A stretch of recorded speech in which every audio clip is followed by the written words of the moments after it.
Greetings, everyone. Happy Thursday that self-identifies as a Friday day. This is Epic Cash Live. Thank you for putting up with it being a day early and us not having one tomorrow. But as those of you probably know who've watched, I'm having some hernia repair surgery that starts bright and early, 6:30 a.m. tomorrow morning. So not going to be in such good shape to hold an Epic Cash Live tomorrow, but the show goes on just a day earlier. All right. So I have with me just a full house because it's really the only folks we need today. You have yoga, dude, and you have me. And we're not going to hold you up for a whole hour. We have a few things that we want to share, and then everybody can get along with their day. And if Max comes and crashes the party, God bless America and everywhere else out there. He can do that, and we can take this different places. But Yoga, welcome to the show. Appreciate you coming on, my friend. Let me share a screen. And I always appreciate you coming up with always a pleasure. This. Maybe you could just walk us through what you're seeing here. So it looks a little skewed, by the way, on my screen. I don't know why. It kind of clipped a chunk, but you see all the percentages anyway. It does. I'm seeing it.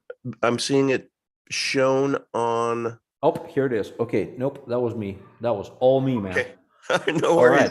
All right. I need my second coffee or something. But so. Yeah, I mean, we're still looking pretty strong as far as the 12-month marker, held up our value all right. And look, the markets, I think there's a lot of fatigue. There is a lot of, people are just kind of tired of the bad, news coming in on the crypto. Yeah. So if you're looking at this objectively, yeah, we look pretty darn good. The thing that surprised me is DOGE. Elon has really been pumping DOGE, and he's talking about how lately nonstop. Lately, like yesterday or whenever, there was like another mention that like you can buy Tesla swag with DOGE, and then you're going to be able to pay for for the boring companies tunnel tickets with DOGE, and but the fact that he just keeps dropping the name, and it has absolutely zero impact, Yeah, that's interesting. You're right. I just think that people are numb to it. Right. You get like a little bit of a dead cat bounce, maybe for just the duration of the duration of the tweet, perhaps. Yeah. And that's about it. And then it just kind of fizzles out. But it looks like everybody on average picked up a couple of points here and there. But the other thing is everybody's kind of been concerned about the stable coins, because anytime a stable coin loses its footing, those transactions are usually reconciled in Bitcoin, so that hammers on Bitcoin. And you got guys like Michael Saylor, the Tres Camas guy, who's down I don't know, over $1 billion in the red, telling people to buy, but he keeps talking about needing more regulation to essentially protect his bag. So he wants Bitcoin to be just super, super regulated, even more than it is already. He does. Interesting. I was listening to Pomp this morning. He was interviewing Kevin O'Leary, and Kevin was saying the same thing. He's all for regulation, and Kevin makes his money on that stuff, man. But yeah, keep going. What with just FUD FOMO? No. Kevin, oh man. I you know what? Okay. I may not like the guy, but I really respect him as if you see a beautiful predator in the wild, you're not going to go put a finger in his mouth, So Kevin, to me, is just a sharp guy who is I wouldn't say unscrupulous, because he doesn't do anything illegal. Quite the opposite. He focuses very much on, following the letter of the law. He sure does. And he pushes regulation because how do I put it? Originally, he went in and invested in a bunch of mining companies, okay? And he was one of the people that kind of resurrected the idea of pure, freshly mined Bitcoin, like fresh from the garden Bitcoin that has been around, because we know Bitcoin has no fungibility. So if Bitcoin gets janky and gets tied to a bunch of naughty transactions, that Bitcoin doesn't weather very well. Right. So he invested in a bunch of mining operations and things like that. And but then, being a very shrewd guy, and he pumped them up. I mean, he lended them the benefit of his name, his brand. Yep. So he really was kind of beating the drum on that. And then more recently, he massively backpedaled, and he actually talked about it in a very dispassionate, very professional. Again, this is why I respect the guy as a pure capitalist. Okay, but he said, look, so all these guys are. This is not green business. So, and he's all of his portfolio is all super compliant, super, Wall Street, and he started sounding the alarm about carbon credits. Right. And how all these mining guys, because they are such a, have such a negative carbon footprint, that all these guys are in trouble. And he shorted the crap out of them. And he basically threw his friends under the bus, kind of saying, but again, he didn't do anything illegal. He actually underscored their vulnerability and capitalized on it after exploiting it originally. So again, nothing. And nothing a ton illegal. of them are going to go bankrupt, aren't they? But yeah, through regulation. It's like Right. They're not violating anything, but their business model is no longer plausible. That's right. So the alternative is what? Is hydropower and nuclear? Yeah, but the logistics of like moving the stuff around, recalibrating it, and remember, Bitcoin is not at 30 grand or 50 grand or whatever. Yeah. So it's not like Max is joining us. Max. Video. Don't make me do this anymore, buddy. Max, turn your video off. Oh shit. Okay. Now we have to go cut this and no, it's okay. Yeah. So sorry. I have a great excuse. I'm not going to mention the name, but I was just on the phone with the people behind a major crypto YouTube channel with 2 million subscribers.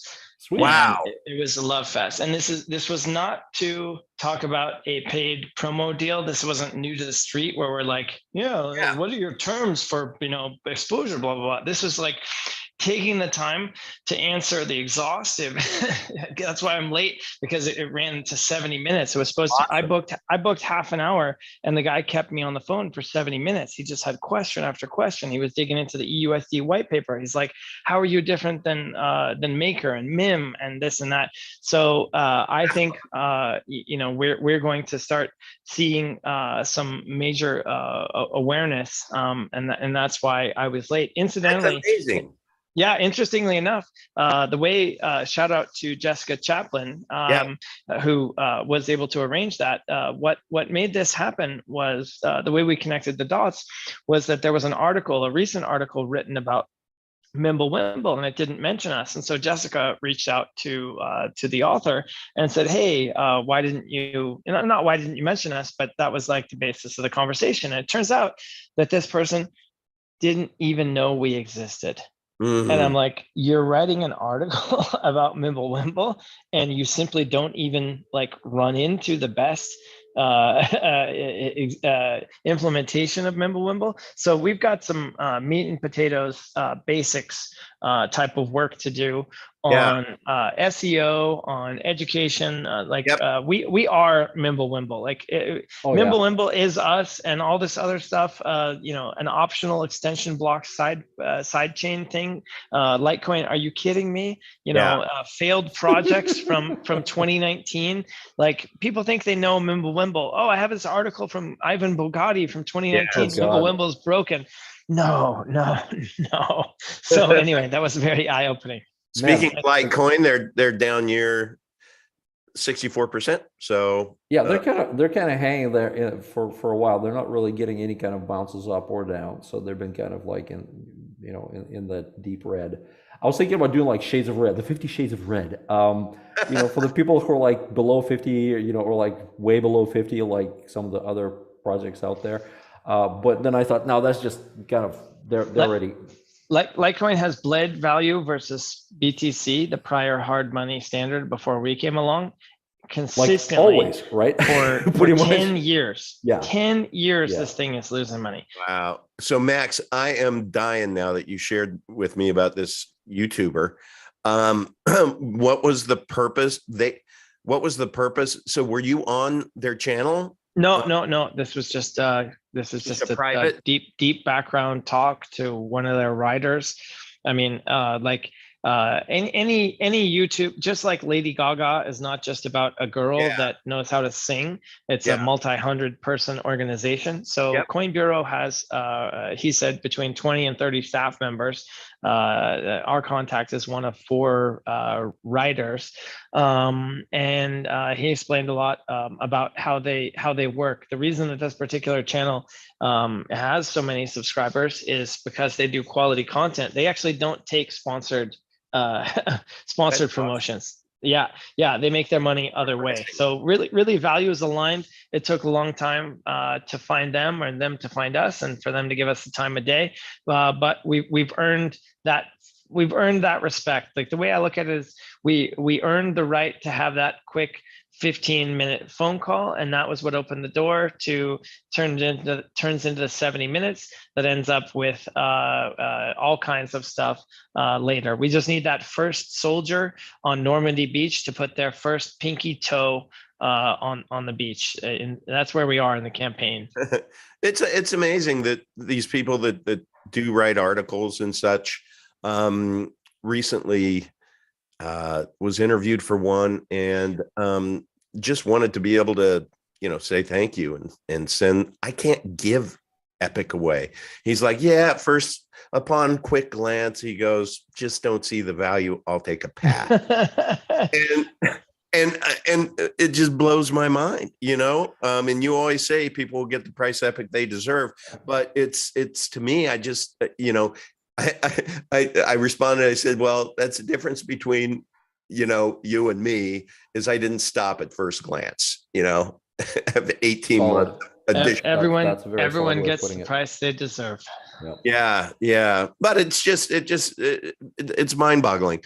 It wouldn't even go through the process of setting up a Vite wallet to just send me a receive address. Well, and I go through this all the time too. That's not an isolated incident. I'm sure we've all gone through it. But here's what's going to happen. I don't know who you're talking about. It doesn't matter. But you have a relationship with that person, and so in your life, one-on-one between Uncle V and whoever that is, there's going to come a time. Maybe it's 2026 where that guy goes, "Oh my God, dude, I am so." Like, can you even I can't look you in the eyes. Because I was going to send him 1,000 Epic, and I told him I said, well, let's just track this on an annual basis. I'll put it in my calendar. I was going to actually suggest, he could have been a billionaire. Yeah, I was going to suggest you start like a piggy bank of all the people that, just a separate account, okay, for all the people that didn't want to take it, okay, and then you just. I like that. Hey, my Epic denied piggy bank is. I've done that. I've done that for many friends and family along the way. Like, I just set aside coins. Okay, Bob, you're not ready to hear this yet, but like a trust fund for little Jennifer when she grows up and is responsible to handle the money on her own, that kind of thing. And it happens every day. I saw a video yesterday of a guy in the Philippines. Can't remember the name. I think it might have been Christian. Whoever it is, if you're listening, please DM me and I can help you. We got some input on how to take that to the next level. We can certainly do a better job in the Philippines. But it was like, this really breaks my heart. I hear this all the time. Welcome to my world.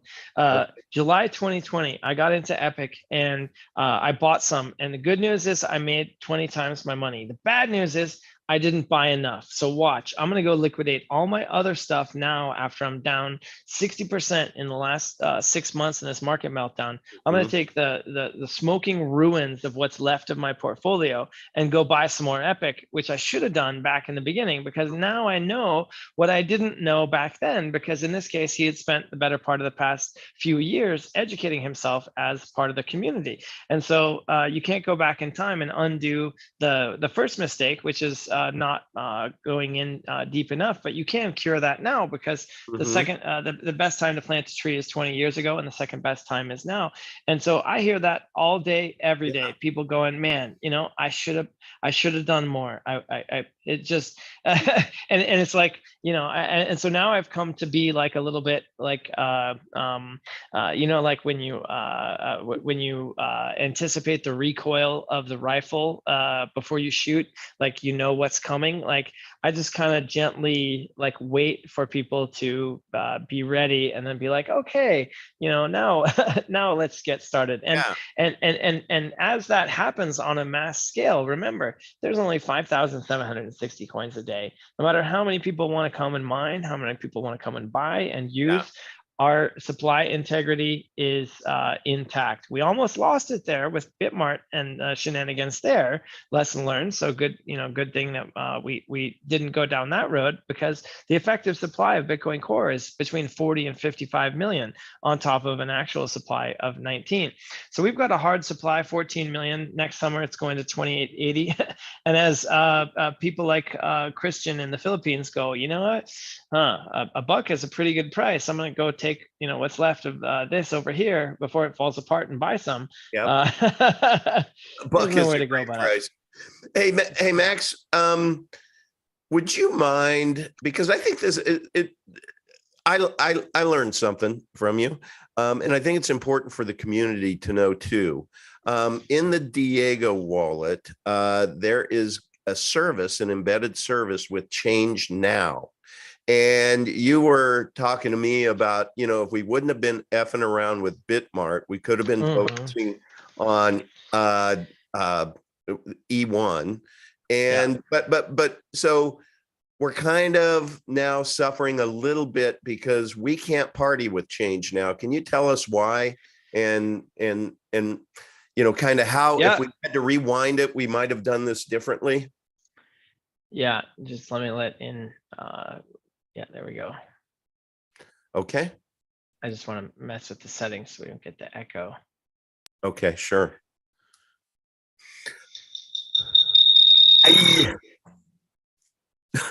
That wasn't it. We got the we got the echo, the feedback. It says the host is not allowing participants to unmute themselves. Okay, well, there we go. All right. I didn't do a damn thing. So all right, we figured it out. Yeah.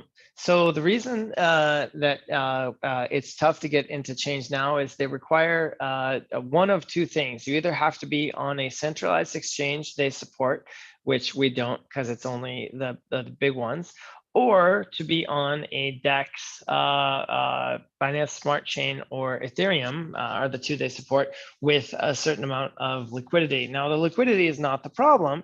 The problem is that we don't have a way that people can on and off ramp Epic onto that chain in the right kind of way and not expose ourselves to problems like Wormhole and Ronin and Harmony just got banged for 100 million. I mean, you leave any one little microscopic pinprick size hole in your super tanker hull, and some hacker is going to come in and find a way to blow your whole thing up and steal all the money. So yeah, you know, this Bitmart thing like took a lot of time away from the real, where the real focus, in my opinion, should have been on getting cross-chain infrastructure that is solid, that works, that can scale, that plugs into all the places we need. Shout out to Johnny and Alpha Eyes. Johnny, Alpha, and Todd are all coming here to meet me in Vegas in the very near term, and we're gonna sketch out a new asset that we're adding to the stack. I won't talk a lot about it here because I don't want to get ahead of ourselves, but basically we have figured out how to get E1 on the fast track now that it's we don't have any distraction and really dissension about direction. I mean, you experienced it for years. It was just when Binance. The reason you guys have such low liquidity and high spreads is because you're not on KuCoin. Yeah. And now it's like, all right, can we get back? Enough distractions. Can we get back to work? So we're working. Things are happening. E1 is come hell or high water. We are all put our oar in the water and row in to make it a reality as soon as possible. That's awesome. So basically what that means, until we get there, we will, Diego's wallet will hold Epic Cash at a native level. It's just that we're not going to be able to, if somebody wanted to get out of their XMR and into Epic through Change Now, that's not going to be able to happen with Epic Cash yet. So yeah, that'll take some time. And if there's, I know Robert has Stellar and Pancake Swap bridges that people use and stuff like that. Black Tiger has the tip bot. There is nothing wrong with using a trusted custodial service as long as you're being aware, as long as you're aware of what you're getting into and you're making an informed choice. Like people that were investing in Luna did not know that they were taking on the risks that they were. Even very sophisticated actors. I mean, how many people, all the smart money, you lost 1.6 billion on this thing? Are you kidding me? You guys are supposed to be smart. If you guys get blown up, how can a mere mortal possibly stay safe out there? So we've gone a different direction with it. And I would say, like if there's a market solution in the intermediate term that meets your needs and you're willing to accept some compromises on trustlessness or permissionlessness or decentralization, custody, then by all means, absolutely go forward and innovate. More power to you. But what we need to do is build core infrastructure that can support billions of users, trillions of dollars, and never fail. And that's just a qualitatively different undertaking than slapping some quick stuff together. And it's an evolving science. We're currently evaluating 6 different cross-chain bridging infrastructures. If anybody's interested in helping us with this, we're considering Stellar, Synapse, Stargate, Ren, WAN chain, and Beat Bridge. I think there might be one more, but those are basically it. Cross-chain bridges are among the most crucial and vulnerable piece. Oh yeah, Connext is the other one. Vulnerable, potentially infrastructure out there, but also the most valuable. So I'm feeling pretty good now that everybody's on the same page about, okay, DeFi is our future, and we not only need to do it, but we can't do it in a half-ass way. It's got to be solid, and it has to be done right. Cool. I want to rewind back to Coin Bureau. So this person you spoke to for 70 minutes, was he writing an article or on Mimblewimble? Did I get that right? Or yeah. Well, I guess the cat's out of the bag. So yeah, it was Coin Bureau that I spoke to. Okay, yeah. Sorry. No, I don't think it matters. I mean, they don't do paid promotion. Like, and we've tried like dozens, hundreds of comments on their videos over the years trying to get to this point. So it's fine. We're both high integrity camps. So apparently there was an article. I don't know where it came from. Apparently there's 4 guys that run it. Guy's the face and one of the co-founders, but there's like 4 key team members, and the overall organization is 20-30 people. But somehow from within their hierarchy of command and control, the idea came up to do an article about Mimblewimble. And so our guy there, I'll just mention his name is Taylor. If you're listening, hi Taylor. He's an Epic holder now, by the way, so that's pretty awesome. Welcome, Taylor. Yeah, absolutely. So Taylor was tasked with writing an article about Mimblewimble, and I think it may have been at the behest of the Litecoin Foundation, but I'm not sure. So in any case, he wrote an article about Mimblewimble that talked about Grin and Litecoin, but didn't mention us. And so Jessica reached out and said, hey, like, let's talk Mimblewimble, and one thing led to another. So that's how that happened. Wow. Well, Jessica, all I know is you need to get into the Epic Cash community and set up a tip bot. I tried tipping you yesterday, or maybe it was the day before, and it wasn't set up yet. So when it is, DM me, because I am super impressed at I know you're just bulldogging it in so many places, and so we appreciate you. So Yoga, at the beginning, we were talking a little bit price action, and before we got on, you were talking about some manipulation that's going on out there that maybe we could just chat about. Can you? Well, this is just, yeah, I mean, it's funny because, we go to these great lengths and we talk to people about crypto, and we say like, hey, this is do your own research kind of thing, right? This is not a financial advice, etc. There's like the standard formula, look, we're not shilling, we're educating, and we're talking about features, we're explaining the benefits, we're explaining the place of our crypto within the ecosystem of money and value.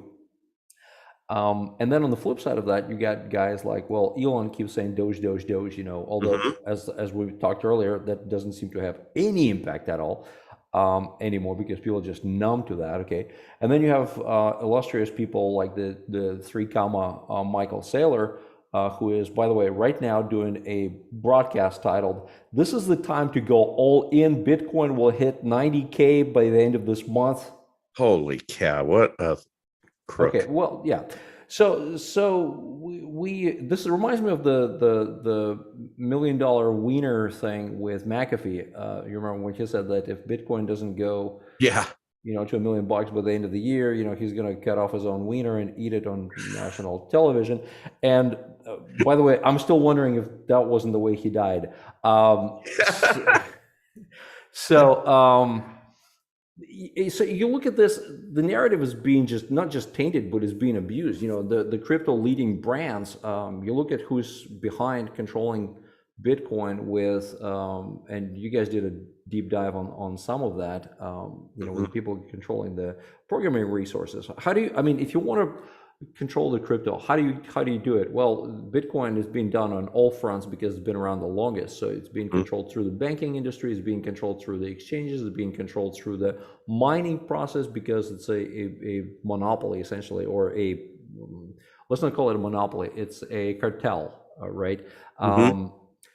And then it's also being controlled at the ideological level, etc. But the easiest way to control crypto is on the back end through the actual programming. So Bitcoin, as we know, is being manipulated in that regard. And the number 2 crypto, Ethereum, you look, and JP Morgan owns sizable chunks of all of Ethereum's programming resources. So they get to decide. If you just Google it, like just Google JP Morgan Ethereum, you're going to get a flood of actually pretty accurate information. So again, and they're going from proof of work to proof of stake, killing the centralization, killing the decentralization, making it centralized, making it controllable. So the way crypto is going, if you look at these leading brands, as we say in retail, they're getting further and further and further away from the original Satoshi intent, from the original ethos of what it was. It was supposed to be permissionless. It's not. It was supposed to be, trustless. It was supposed to be all these things, and I forget who it was, but I saw on Twitter this morning, somebody was talking about how, there's just like 80 billion Bitcoins were just moved for like $180, on layer 2, and nobody was able to stop that. And my point is, once that transaction actually happens, all you got to do is go to like, any one of those dozen or so companies like Chainalysis or some of those other guys, pay the fee, they'll de-anonymize the whale for you, and you can find out where that money, who that came from, who that went to, and then from that point you can taint the transaction. So from that, like it's under a microscope. You can tax it depending on the jurisdiction, or multiple jurisdictions, so you can get a really great fight for for the tax money. You can regulate the crap out of it, right? Like all the participants have all the right, Yep. meet all the check marks. By the way, across global jurisdictions, so it's not just a country. They could be involved in this. And ultimately, and this is what we've seen with exchanges that freeze and confiscate accounts, you can actually lose all of that money. Wow.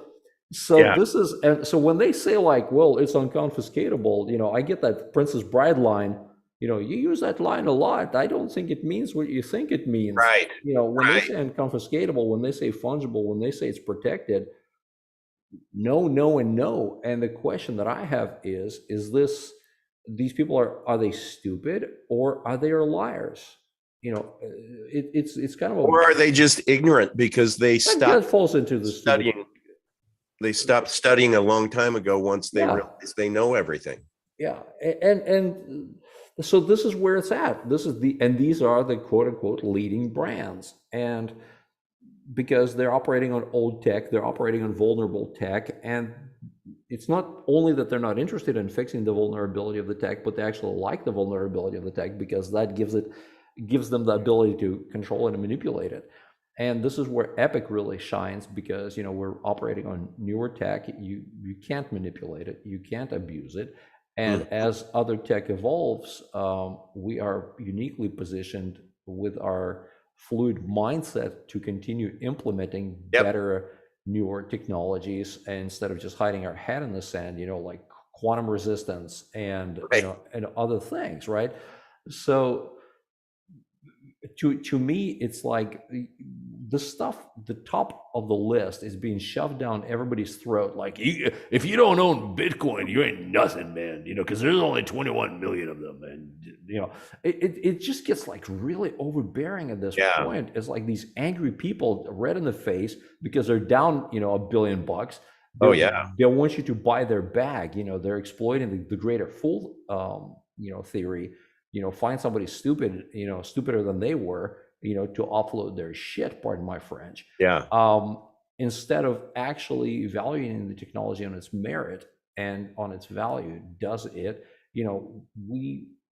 we talk about the price as a relative performance thing, but we're not talking about it as an investment vehicle. What we're talking about is there's a reason behind these price drops and these price raises. Okay, there's a meritocratic reason behind it. Okay, the market has decided. As it was written, many tekel 1%. Your weight and found it, lacking.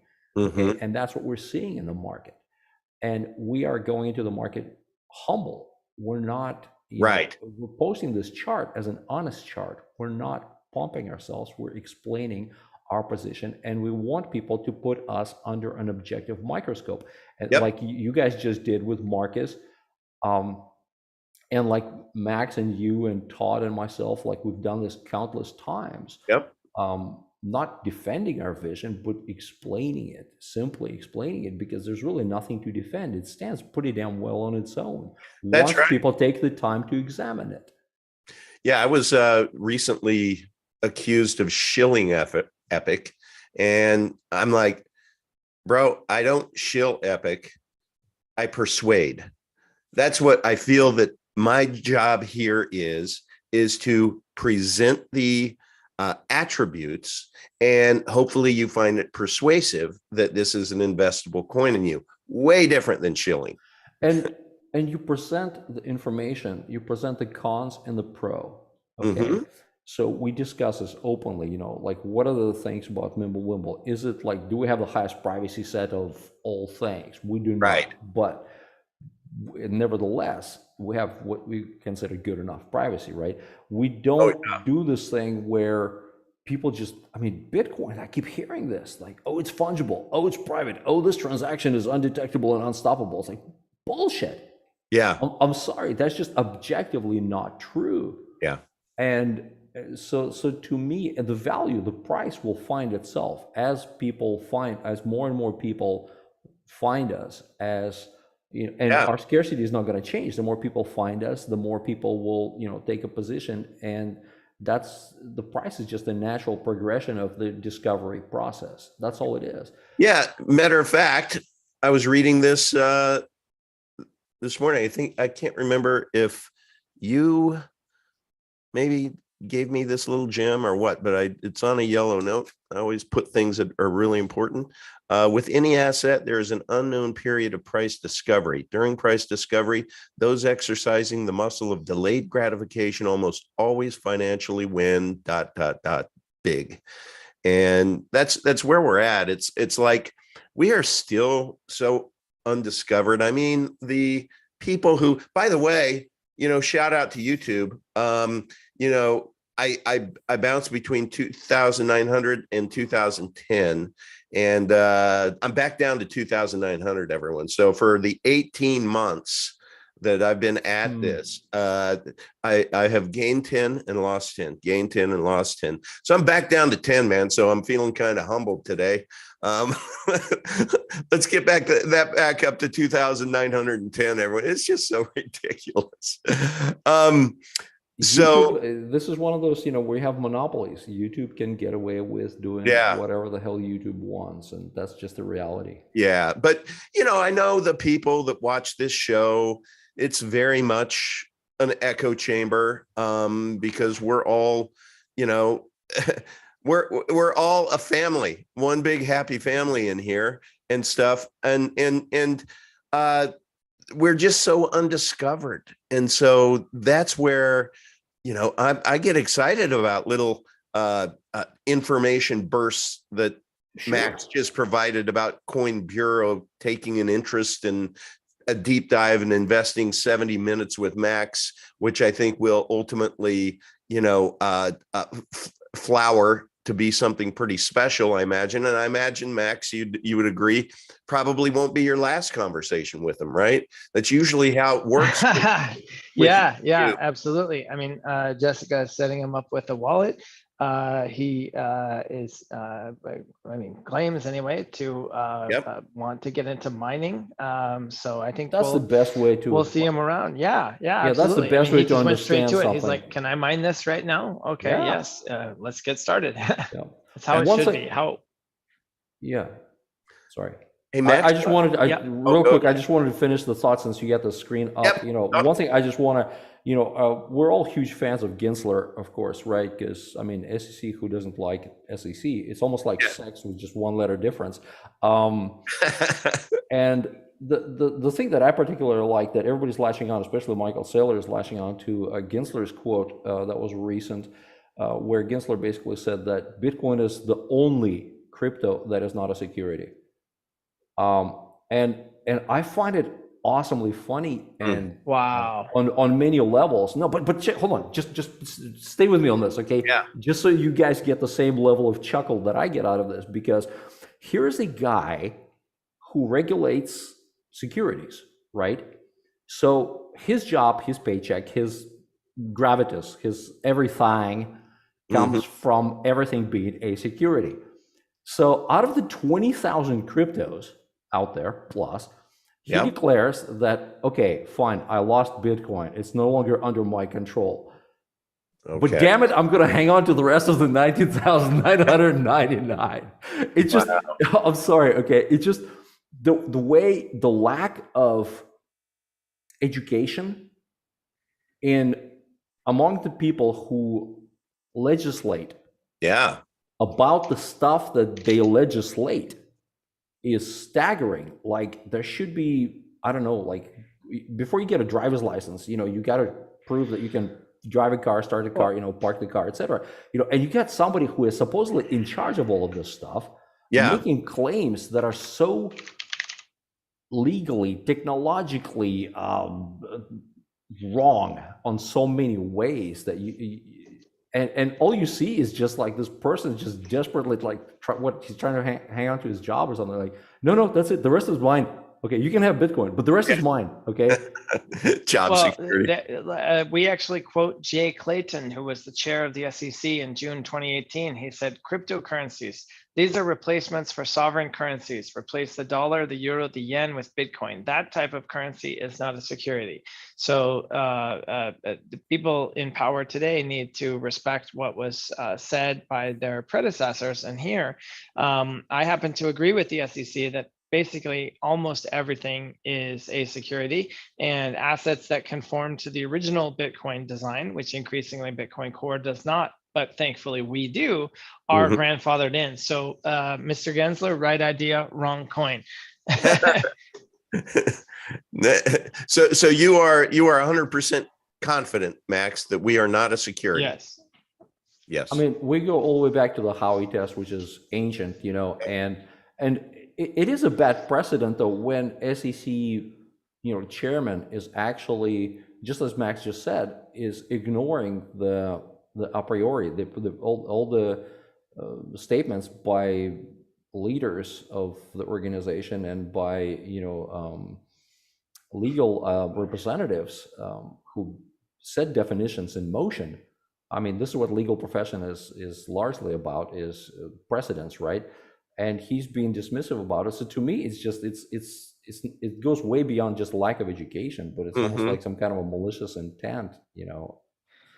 Hey, Max. Well, regardless, one of our DAOs, we're up to 28 DAOs, by the way. The last one, the first one is Applied Cognition. The last one is called ZK Foundation, ZK for Zero Knowledge. The role of, or the mission of ZK Foundation is to create content that helps educate public policymakers and regulators about these types of issues. There tends to be a big disconnect between like the cypherpunk, like you know, over my cold dead hands you will take away my, you know, whatever stridency, and then the other side going, okay, well, we'll see, I've got the guns here, ha ha. Right. And so we're trying to be more pragmatic about it and go, okay, unless we educate them, somebody's got to do it, then they won't know what they won't know. And I'm inclined to believe that a lot of these guys are not necessarily bad people. They're good people inside a bad system, and we can help them help them see the light. So you know, start with that presumption of goodness, and then work back from there if they turn out to otherwise be bad. So Max, any update on Trillions? Oh yeah. Oh, I don't want to jinx it, but major breakthrough. Why I asked.